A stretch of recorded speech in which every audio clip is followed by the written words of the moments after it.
What's going on, everybody? It is Chris Aiken from Aftershocks, and just wanted to remind you before we give you this next great interview that you should be subscribed to the CMS Podcast Network, cmspn.com. That is the web address. You can watch, you can listen, you can subscribe. Everything you need to do to catch not only this episode, but everything that we've done in the past. It's all over there on the CMS Podcast Network, as well as great shows from the Classic Metal Show, Shockwave Skull Sessions, Talk to Me, and of course, Aftershocks TV. So sign up today and you will never be without entertainment again. All right, enough of this. Let me give you the interview you came here to see.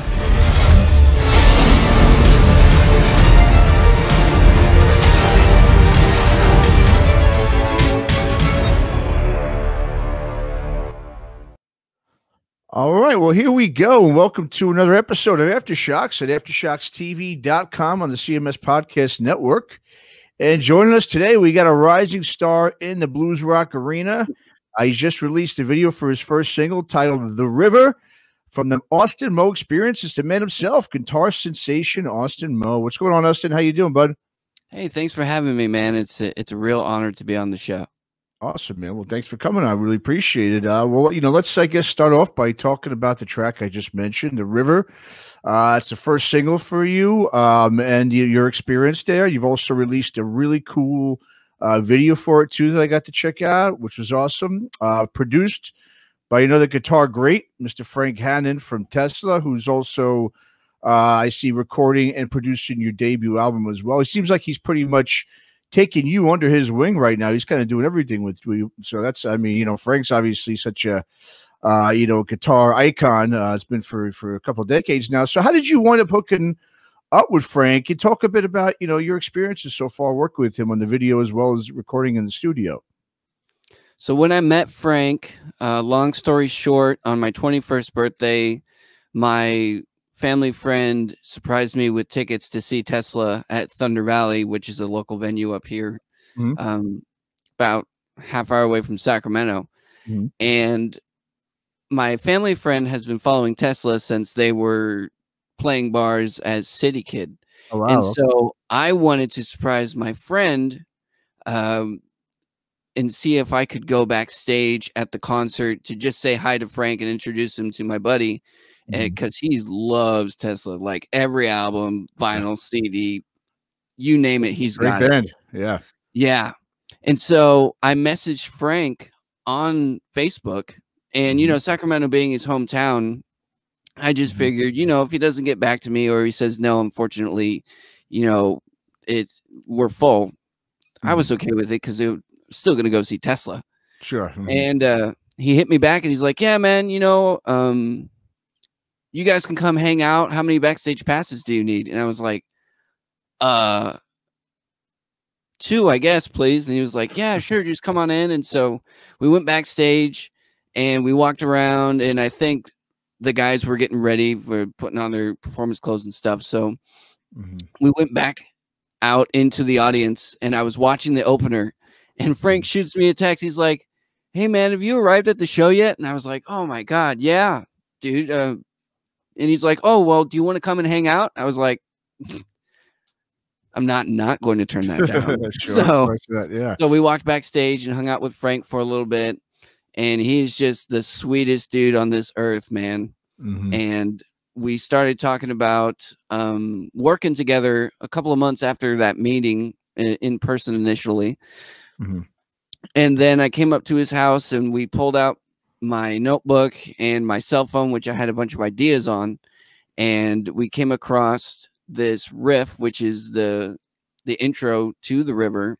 And actually the dobro, which is that acoustic that you see, was Frank's idea, because when we were tracking it, he was all, yeah, this could be cool if we did like a swampy blues kind of intro, and then the verse and chorus really build it up.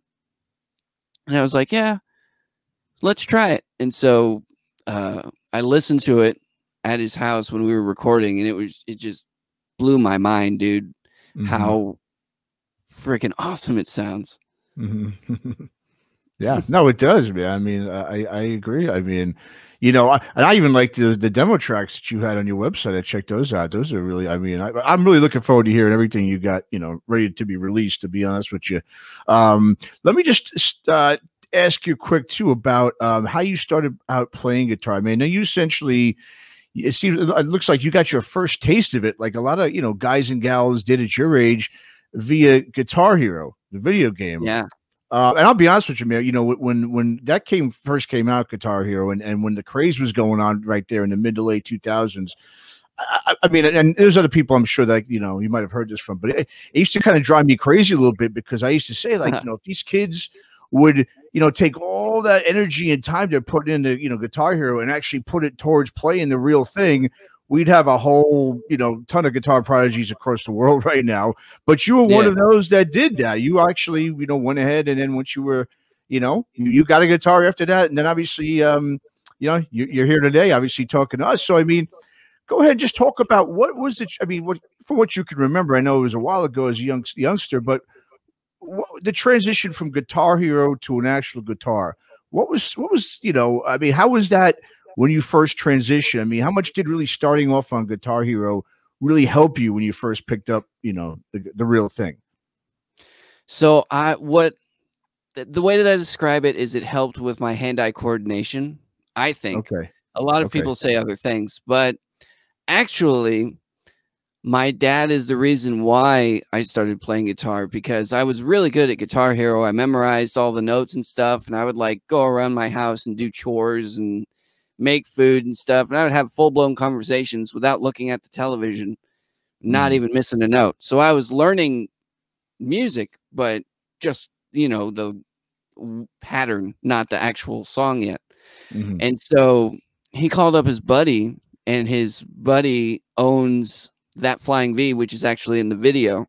It's a late 1960s to 70 mid to late mutt, and it just sounds so good. And the very first song that I ever learned, at least what I can remember, is TNT by AC/DC. I looked it up on YouTube, and the thing that I've talked with people about is Flying V's are not a conventional lap guitar. Like Les Paul's, you have that cutaway, so it's very easy on your leg, and Strats and Tellys kind of have that too, but like Flying V's, for most people, it like pokes in their side, but for me, it just felt so natural. I think it was because it was the first guitar that I picked up. I still haven't put it down 10 years later. Nice. Yeah. No, definitely. So, I mean, not only can you play the hell out of the guitar there, Austin, but you also you got quite the vocal prowess as well, man. I mean, you've done. I saw that you've also done some training there with Tawana Turner, who is the daughter of Ike Turner. So, talk a bit about your experiences working with her and how much of an impact she, had in helping you sort of find your voice as a singer.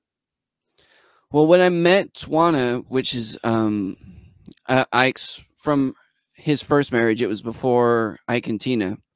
I actually met her through her husband, and he hosted a blues jam about 25 minutes away from my house. And thankfully, everybody in the band noticed that every week I was improving with my guitar playing, because back then I could, play the minor pentatonic and it was okay, but it was really playing live with those guys that really just molded me into kind of the guitar player that I am. And one day I just decided, oh, I'm going to go up there and try and sing Stevie Ray Vaughan, The Sky Is Crying. And my mom was with me, and Tawana happened to be out in the audience watching me jam with her husband. And she pulled me aside with my buddy, and she goes, "Hey, I'm Tawana Turner. Do you know who Ike Turner is?" And I was like, "Of course." And she goes, "Well, then I'm da da da da da. I would like you to learn, what's that song? I think it was Old Love by Eric Clapton." She goes, "Can you learn that for next week? I'd like to jam with you." And I was like, "Wow, of course. I'm not going to learn it." And so my friend and I, we hung out like the whole week trying to learn this song, and we did. And that day came and we all jammed, and it was just, I have it up on my YouTube, I believe, still. And it was still such a surreal moment just thinking about it. And she took me under her wing and showed me some vocal exercises that I could do and how to really push from my diaphragm rather than try and get all my for your lungs and your voice, throat, right? Yeah. you know, from my throat and stuff. So that's really helped me doing, you know, the singing part. And it also took me a while to be comfortable with, one, singing and hearing my own voice, and two, playing the guitar and singing at the same time. You kind of just have to split your head like that. At least that's how I describe it. No, definitely. Well, you know, we're starting to see, you know, these days, Austin, a lot of, you know, artists, you know, like I said, in your generation that are starting to take on sort of the heavy blues, you know, type of sound, which, like I said, we hadn't really heard in quite some time. I mean, just, you know, some bands out there like Dirty Honey, and yeah, you hear there's the Greta Van Fleets, there's all those bands that are out there now. But, you know, over the last 10 years or so, I mean, rock in general has kind of been a little bit on the downswing among a lot of the younger fans, who seem to sort of decide to pass up playing the guitar or any instrument in exchange for like a turntable or a SoundCloud beat or something, you know what I mean?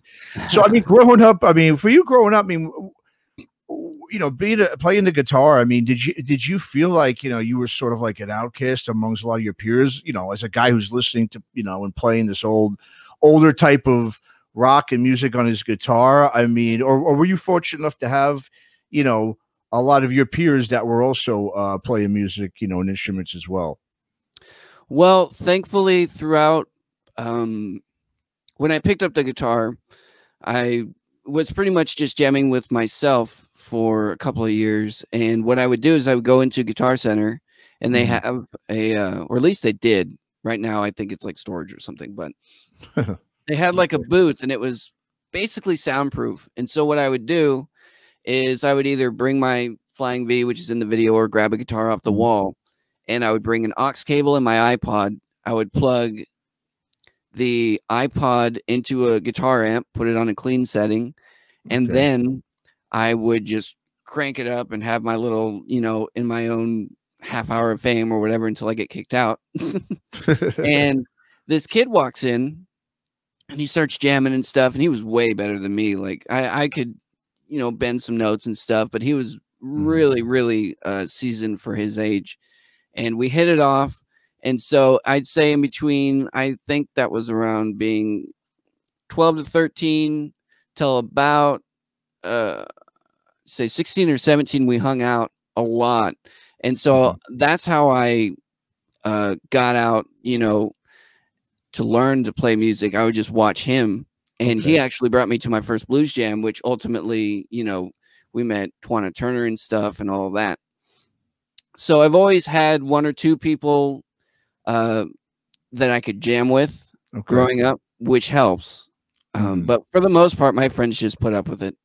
Yeah. They're like, dude, who is this? I'm like, oh, you don't know who Stevie Ray Vaughan is? Like, come on. Yeah, I mean, it's true. I mean, there's a lot of, you know, a lot of the younger generation of music fans and just, you know, just aren't really into, you know, obviously a lot of that classic, you know, blues and rock kind of stuff. So, so it's great. I mean, especially for someone like me, I mean, it's refreshing to hear it and see that, you know, there's no doubt. And I just hope we continue to obviously see more of it. You know, talk a bit too about your influences, Austin, about, I mean, how did you wind up getting into playing this type of, you know, blues rock, this type of guitar? I mean, what was it that really, you know, sucked you in and be like, this is what I want to do. I want to play this type of music. Because like I said, it doesn't happen very often anymore. So throughout the blues jams, you know, I went through a phase where I was, you know, 24/7 Stevie Ray Vaughan, learning all his licks and stuff. And then I started venturing out into, I heard of Kenny Wynn Shepherd, and obviously they're kind of two in the same. But Noah's vocals were so just, they still blow me away, even listening to them for so many years. And the way that I started really venturing off into this like kind of baby, as I call it, of like rock and blues is when I heard Joe Bonamassa release this song called Mountain Climbing. Okay. And that's a real blues centric, like the root of it, but the tone and the just the attitude is very rock in my opinion.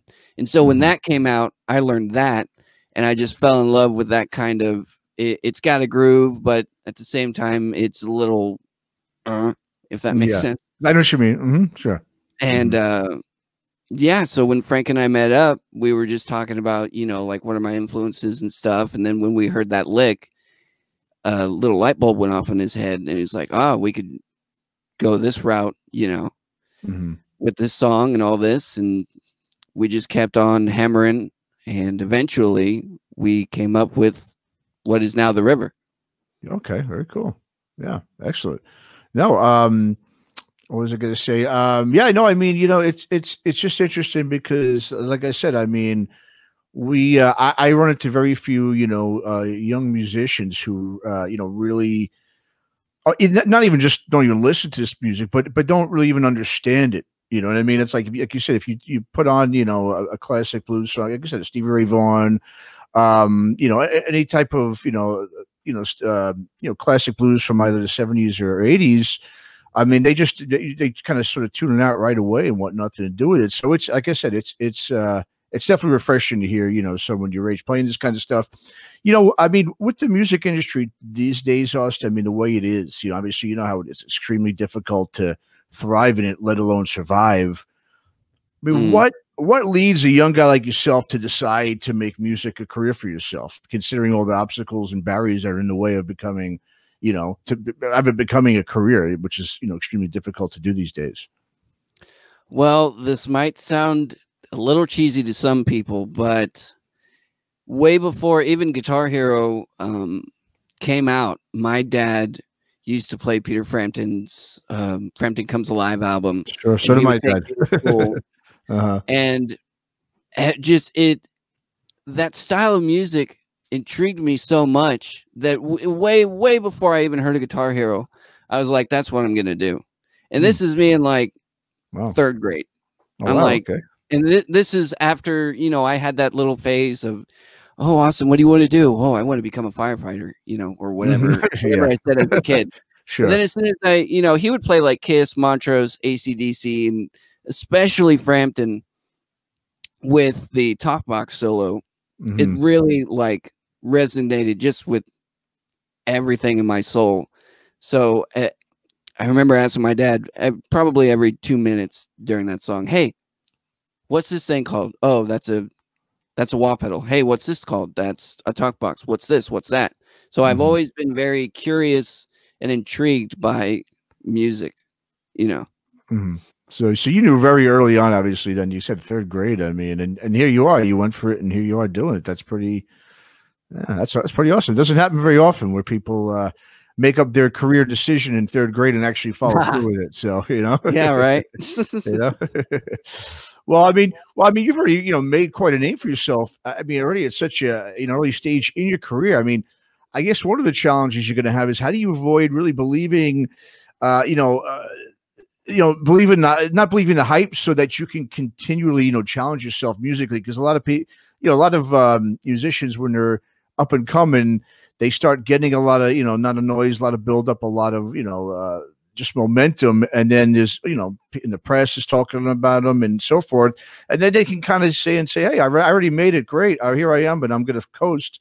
And as we all know, that doesn't always happen a lot of times because, it's, you know, I mean, tastes of music change and so forth. So how do you avoid that happening where you can challenge yourself yet keep focused without thinking, okay, I've already made it? You know, I think partly I would attribute, you know, trying to stay fresh to my parents, because even after we were done with shooting and stuff, they were like, all right, cool, this is going to be great. We got this little plan going. Okay, now what? And I'm like, what do you mean? They're like, well, we got the video, and you got, you know, you're going to be talking with these guys. And so what's the next step? And so they really keep me thinking about like my career, and we're just starting, obviously.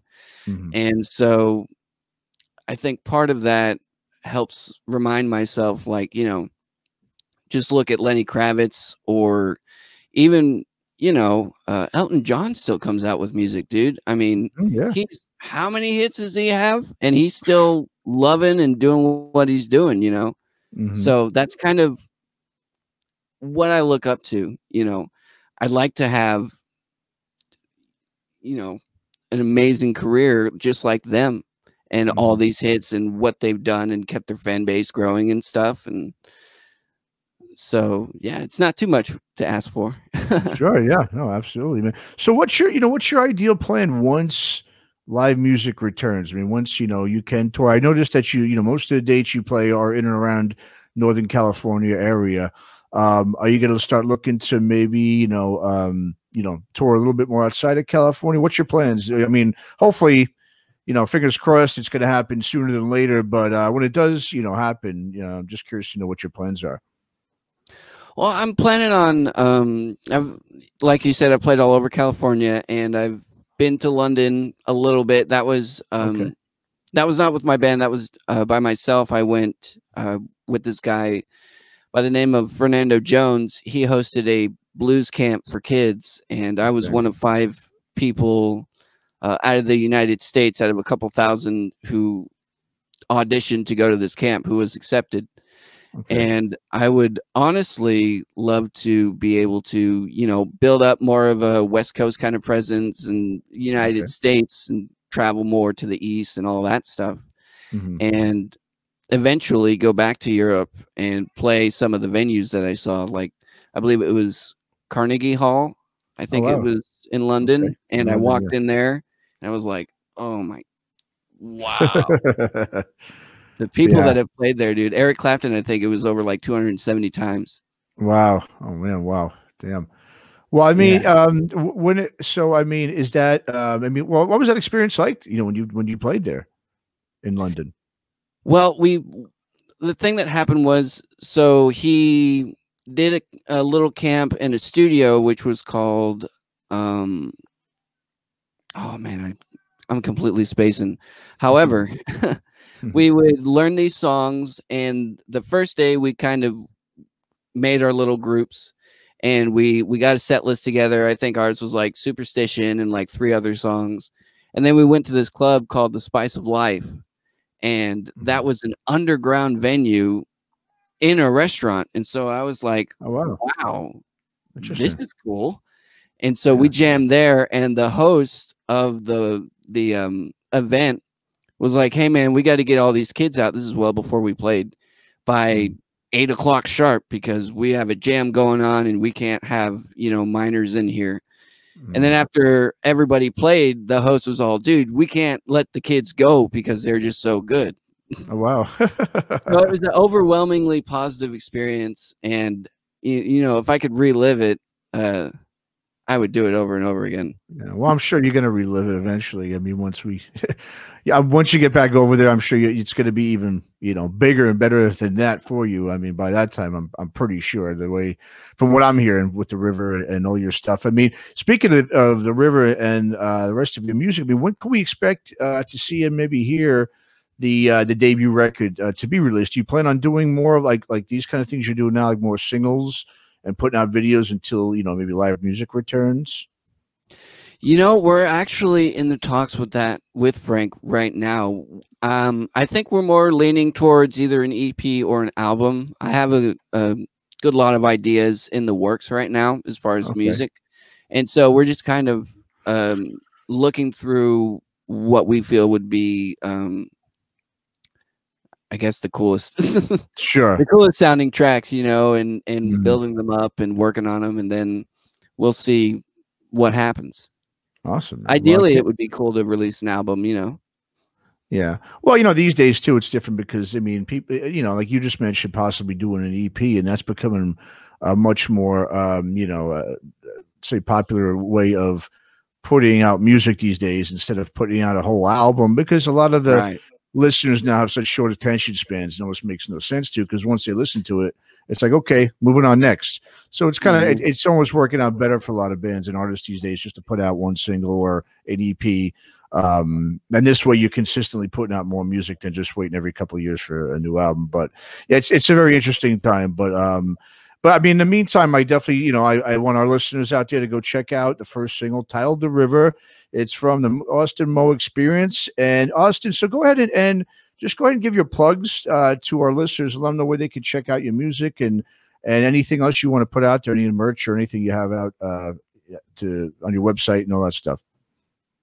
Well, you can find me at austinmo.com as well as on Instagram and Facebook at Austin Mo Official, and on YouTube at Austin Mo. I believe if you type in The River Austin Mo on YouTube, it should be the first one to pop up.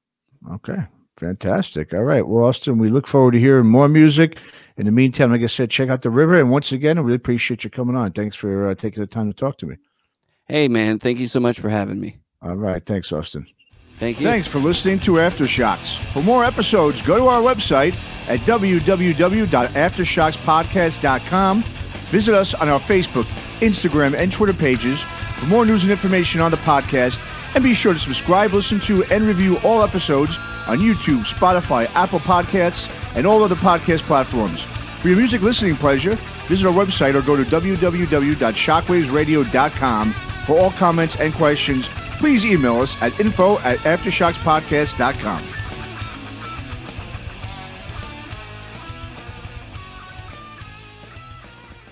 All right, everybody, another great interview right here on Aftershocks TV. And before we go, just want to remind you one more time, make sure you get over and subscribe to the CMS Podcast Network, cmspn.com. You can watch, you can listen, you can subscribe to everything that we do, not only us, but the classic metal shows, Shockwave Skull Sessions, Talk to Me. It's all there, one site, get 4 great shows, never have to do anything again but be entertained. So check it out, cmspn.com, cmspn.com, cmspn.com. Until next time, folks.